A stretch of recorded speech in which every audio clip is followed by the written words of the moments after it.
Hello, everyone, and welcome to the ongoing motion debrief series from the DS Impromptus 2024 tournament presented to you by the Debaters Council of Sri Lanka. My name is Gavin. I used to be the debating captain of Anand College, Colombo, and I am currently a debate team member of the University of Moratuwa Engineering faculty.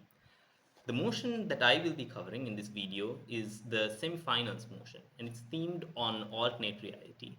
And before we get into the specifics of this motion, I'd just like to mention alternate reality is a really great theme and it adds some variety in debating tournaments because it gives you an opportunity to use your creativity and come up with unorthodox arguments.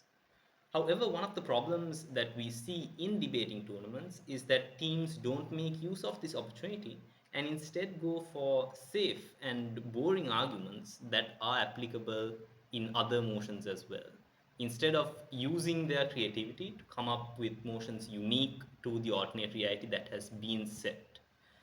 And the reason for that is teams often fail to properly immerse themselves in the alternate reality of the motion, and therefore they fail to come up with new arguments. And so that's one of the key ideas that I'll be covering. The info slide for this motion is a likeometer is a hypothetical number above someone's head that indicates how much they platonically like you on a scale of 1 to 10. This number adjusts constantly and is impossible to hide or manipulate. A likeometer only allows you to see your own scores and not how much the person likes other individuals. The motion is this house prefers a world where everyone has a likeometer. Don't worry, we'll have that in the description below. Now, first off, there are a few key terms that we need to identify here and that we need to define very clearly. Firstly, the term platonically. Now, what exactly does platonically mean? Most of you would answer that saying, well, platonic means not romantic. But you need to dive a bit deeper. It's not enough for you to just say, okay, platonic is not romantic. You really need to understand what platonically liking someone looks like. It could be respecting someone for the admirable qualities that they have, or it could be just enjoying spending time with them. Just identify the various features of platonically liking someone because these will be important. Don't stick for definitions that are not rigorous when you're doing the whole world building process. The second thing is this number adjusts constantly. Now, what exactly does that mean? And again, you might think that I'm nitpicking here, but your definition of constantly is very important in this debate. If you think that it changes in real time, like how the stop marker changes in those movies, then that would mean that the likeometer reflects someone's mood or how they feel about you in the moment. Whereas if you say by constantly, it actually means, it varies day by day or something like that. Then it represents that person's general attitude towards you. And depending on your definition, depending on the way that you set this up, you'll be having a very different debate. So pay attention to that as well on side proposition when you're setting up the motion. Um, it's impossible to hide or manipulate. I think that's pretty straightforward. The final thing is a likeometer only allows you to see your own scores and not how much the person likes other individuals. Now, there's a bit of a nuance here in this sentence. So you can see how much other people like you, and you cannot see how much, let's say, another person would like another third party. So it's only a two-way street. But you also need to be aware of the fact that other people can see how much you truly like them. And that's also going to end up being an important part of the debate. So let's enter the setup and the case building aspect for side proposition. Again, one important thing is when you have a this house prefers motion and it's set in an alternate reality, what that means is we are not living in 2024 and then suddenly in 2025 everyone has a likeometer floating above their heads. That would make no sense. It means something like since the beginning of time, humans have had a likeometer. And you kind of try to imagine what the world would look like. Um, so when we dive into this, your first priority is to identify what kind of scenarios this likeometer would be applicable in. And when you think about it for a moment, or at least when I thought about it for a moment, it became clear that the likeometer would only be important in relationships, because if there are strangers around you who you don't have a relationship with, it doesn't really make a difference how much they like you or you like them. It only makes a difference once you enter a relationship, and so that's where all the arguments are going to be based on. Now, again, when you identify that it's going to be important in the case of relationships, you also need to define the various classes of relationships. So you have friendships, you have workplace relationships, you have other kinds of collaborations, like, for example, scientific research. One interesting question is, what about romantic relationships? Now, as I mentioned at the beginning, platonic is the opposite of romantic. Does that mean that this motion is not applicable to romantic relationships? Just pause the video and think about it for a few seconds. And for those of you who can't be bothered to pause the video, it does have an impact on romantic relationships. And the reason is that romantic relationships have a platonic aspect. And this is why I mentioned that you should properly try to understand what platonically liking someone looks like. Because if you just went with the definition of, okay, platonic means not romantic, then you wouldn't think about romantic relationships. But if you define it as, having respect for someone or enjoying spending time with someone, you will realize that there is also a platonic aspect to romantic relationships. And that part of it can also be important when you analyze this argument further. Okay, you have all four of these different kinds of relationships now: friendships, workplace relationships, romantic relationships, and other forms of collaboration. And within these relationships, you need to find stakeholders, and after you find stakeholders, you can begin building arguments. So again, when you define stakeholders, I think it's very important that before you enter the specific relationships, you try to find general stakeholders for whom this will be important for. And the way I see it, there are three types of people. One, average people, who have who have average relationships, and so on and so forth. The two important stakeholders are: one, the people who struggle to form, initiate, and maintain relationships. Um, in the debate that I watched at DS, one team focused on individuals who are on the spectrum and struggle to make relationships because of that. But I think you don't really need to go that far. You can just talk about socially awkward people, or people with low self esteem, and so on and so forth. Even those people are extremely important in this debate because they'll feel a heavy impact as a consequence of having a likeometer. And the other group of people is the people who easily build connections, the people who would thrive in relationships even without a likeometer, and how they might be impacted by the introduction of likeometers. So now let's enter back into the relationships and look at these different kinds of people. Off the top of the bat, collaborative relationships, such as scientific relationships or such as other kind of partnerships, business partnerships, for example, don't really seem like they'd be within the scope of the motion. Because in science or in business, even if you don't really like someone, you can still get along together if both the people are competent. So it doesn't seem that this will be such a huge deal within the debate. When you enter the question of romantic relationships, now you have something more to work with, right? Because it's really important whether the other person likes you or dislikes you. There are few things that can happen. In a romantic relationship, once you know how much your partner platonically likes you, what that means is you are no longer going to be under an illusion of whether they like you or not. That means you're not going to be misled. You'll have complete information regarding whether this person likes you or not. The question is, what do people do with this information at that point? And that's where you need to build the argument in a way that benefits you. You need to say that these people will use this information in a positive manner and obviously try to prove that to the house. So, what are the positive ways in which you can use information on whether your partner likes you platonically? Let's take the first instance of them liking you, right? In that case, you do whatever you can to maintain it. You know your relationship is in a good situation, and you work towards sorting. You work towards maintaining whatever you have right now. The real question is, what do you do when you find out that your partner dislikes you? Again, you have two avenues. One, you could choose to end the relationship, or you could be, or this is the more important thing, when you see that your partner is slowly liking you less and less, it kind of gives you a warning sign to change your behavior. Try and change something and try to make your partner keep on liking you. And it allows people to preemptively improve their relationships before everything goes bad.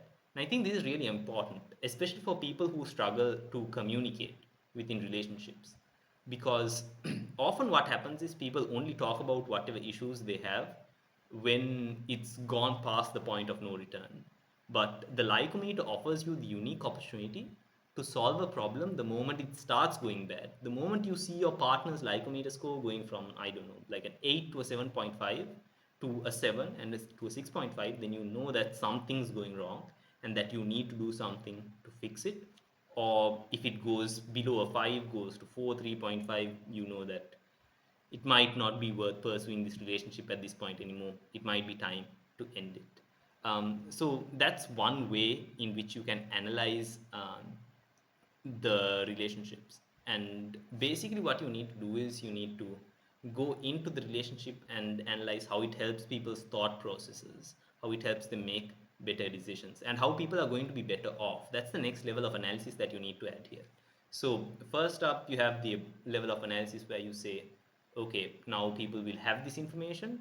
Two, they'll use this information to make better decisions, and as a consequence of these decisions, they'll be better off, right? So people will be happier within their relationships because their partners are more in tune on whether they like them or not. And also people get to perhaps leave toxic relationships instead of staying in them and hoping that things will improve. I won't really get into a deep analysis regarding each one of these. I only need to give you a basic framework on how to build arguments within these. And the structure for friendships would also be something similar.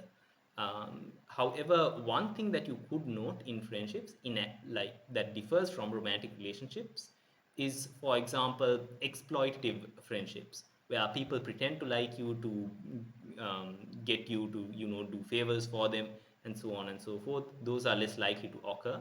But again, use the same structure that I mentioned in romantic relationships to try and properly analyze these arguments. One thing that's very important is to show the impacts of these arguments, to show how people's lives will be better, right? It's not enough for you to say, okay, now you will know when someone is lying to you. Like, what's the real world impact of that?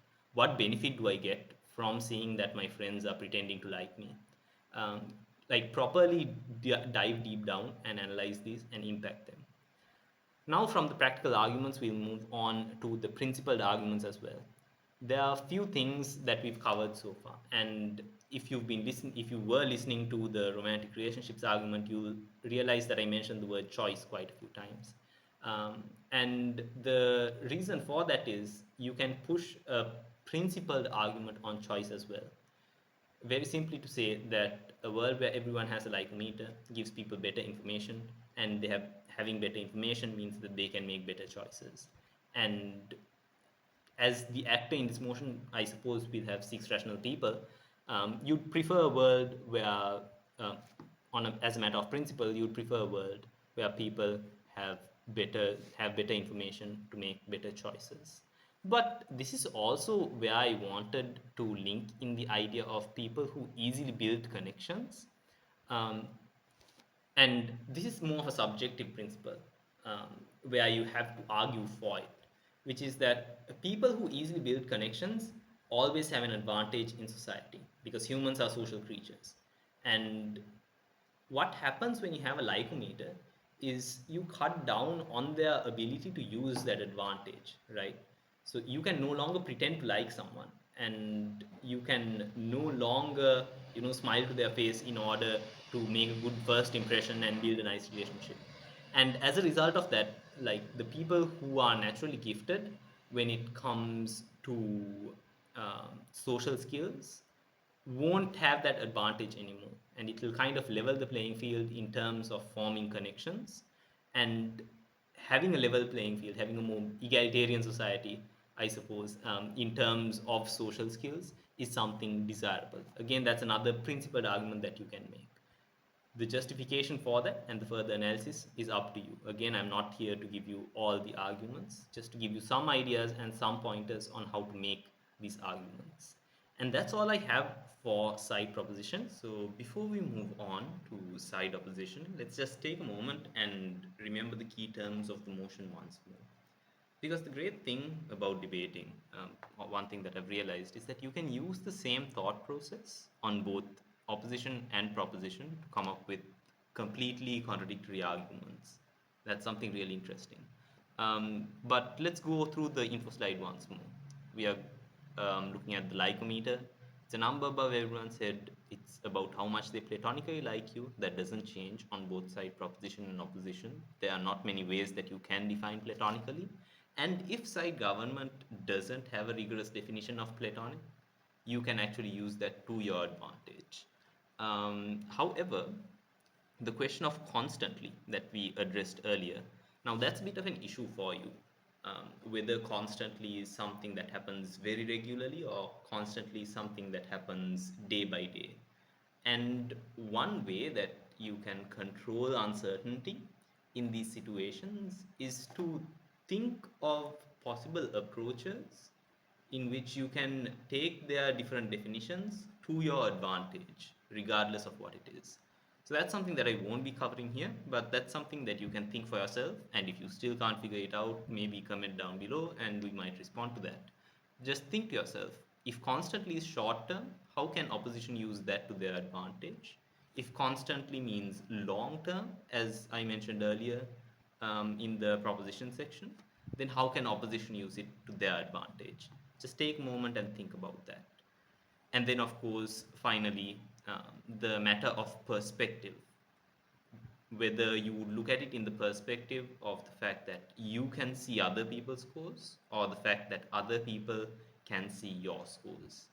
Now, naturally, at the beginning of the debate, it may seem like you being able to see other people's scores is an advantage that should be pushed by side government, and other people being able to see your scores is somewhat of a disadvantage that side opposition should try to push. But one thing that I've realized to be helpful is going into what seems to be advantageous territory for the other side and trying to make an argument in that context, because that really helps your case. If you can make an argument that benefits your case where they are supposed to be strongest, that gives you an edge over the other team, especially if they don't have like a similar argument that is set in the area that you're supposed to be the strongest in. So let's try analyzing this. Let's try analyzing how can we come up with an argument that shows that you do not want to see other people's likeometer scores, that you do not want to see how much other people like you. There are a few ways of going about this. So earlier on side government, we argued that being able to see likeometer scores would help you make better decisions within your relationships. So what you do on side opposition is the flip side of that. You say that being able to see other people's scores leads you to make worse relationships. Worse decisions. But then that raises a question, how do you go about proving that? And if you're taking the average person, or if you're taking a person who has good social skills, it's a bit hard to prove that seeing other people's likeometer scores will harm your decision making process. It's hard to prove that it will broadly harm a lot of people in society. So in such cases, it's beneficial for you to focus on one group and make an advantageous argument targeting that stakeholder. So then when you move along those lines, you begin to think, okay, so who are the kind of people who would be affected negatively by seeing that others dislike them perhaps? And there are two ways that you can go about it. One, you can go about it in the sense of anxious people, of people who tend to get extremely nervous, people who are easily affected by others' opinions of them. And the second thing is a bit of a more complex idea. So I mentioned this under side proposition as well, I believe, that different people can have different sort of tolerances for their likeometer scores. So if, for example, I go out and I see that someone has a score of 4 for me, I could be fine with that. I don't mind being disliked to a certain extent as long as they don't approach me or bother me or try to socialize with me. But other people might prefer to have a score of 7 or a score of 8 from the average person that they interact with. Some people genuinely just want to be liked. And those kinds of people could also be negatively impacted by this motion. They might engage in certain behaviors that are detrimental for themselves in order to make other people like them more. And since they have the likeometer over the other person's head, they get like real time feedback on that as well. And it might promote somewhat destructive behaviors in these people.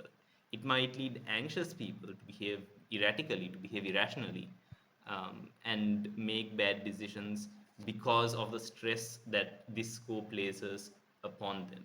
So obviously you can analyze this further, try and show what this kind of irrational behavior is, what these kinds of maybe detrimental behaviors that increase other people's opinion of you may be. You can try applying it to different scenarios, apply it to friendship, apply it to romantic relationships, and so on and so forth.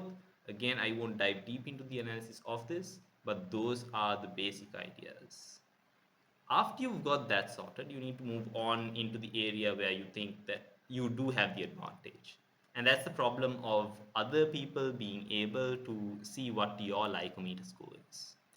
Again, in this situation, you need to be careful, because if you're just saying, well, you want to hide things in a relationship, again, that's a perfectly valid argument. Even in a romantic relationship, sometimes you need to say sweet little lies in order to make sure that you and your partner get along well. But that's not a very intuitive argument, that's not a very convincing argument. And most importantly, that's not an argument that applies in all scenarios, right? Because in genuine relationships that you want to be in and you should be in, you shouldn't necessarily be deceitful all the time. So, in what kind of relationships can we make a very intuitive argument that it's okay to be deceitful and that it's actually desirable to be deceitful? In my opinion, it would be easy for you to make an argument in relationships that you are forced into, that you don't voluntarily enter, but you have to be in anyway. Things like work relationships, because you can't choose your co-workers, or even things like family relationships, because you can't choose your family. In such a case, you want to, for example, hide the fact from your uncle at the family reunion that you hate them for their political opinions. You might want to hide the fact that you hate your boss. You might want to hide the fact that you find all your coworkers annoying. Because if these people are aware of your true opinion of them, again, that might impact you negatively. In a workplace, they may not cooperate with you, they might make your life more difficult, and so on and so forth. Your boss might not approve your promotion, your uncle might not give you money for Urdu, and so on and so forth, right? So you want to avoid certain negative consequences of people being able to see that you dislike them, and having a likeometer floating above your head will make it impossible for you to hide your feelings in those scenarios. And the worst part about this thing, this is just another piece of analysis that you want to add to the end, is that you have absolutely no control over this. As in, you have no control over liking someone, right? It depends entirely on their behavior, and it's more of like an emotional response to their behavior. Liking someone is more of an emotional response to their behavior. So you're going to be punished for a feeling that you cannot control and that is totally within their control. And this is going to apply in relationships that you are forced into and you have no option but to be in. And so that's a very powerful argument that you can make on side opposition. The final thing that we get to on side opposition is the principle. And the principle, again, in this case, is derived from ideas that we had in the pragmatic arguments, but it does not depend on the pragmatic outcomes. Principle is simple. Whether it is honest, whether it is just, or whether you deserve to do it does not matter. Basically, humans have a right to keep their thoughts private. And having a likeometer floating above your head goes against that. It takes your thoughts and makes them public. All the people in your life can see how much you like them. And regardless of whether it has a positive outcome on the world, you can make an argument to say that humans deserve to have privacy of thought. And it's one of the most like fundamental aspects of your personality, of your individuality, and that this is a huge violation of privacy, and hence an affront against your dignity as a human being. Something that you'll notice is that a lot of times these principled arguments tend to go into like very philosophical, rhetorical territory, and that's to be expected in principled arguments, because they're very hard to ground in reality, because we perceive reality in terms of harms and benefits. But that's the principled idea for side opposition. And that brings an end to my analysis of this motion, the semi-final motion. As always, if you think I missed anything, if you have any arguments to add, please make sure to add them in the comments. And we hope to see you at many more tournaments. Thank you.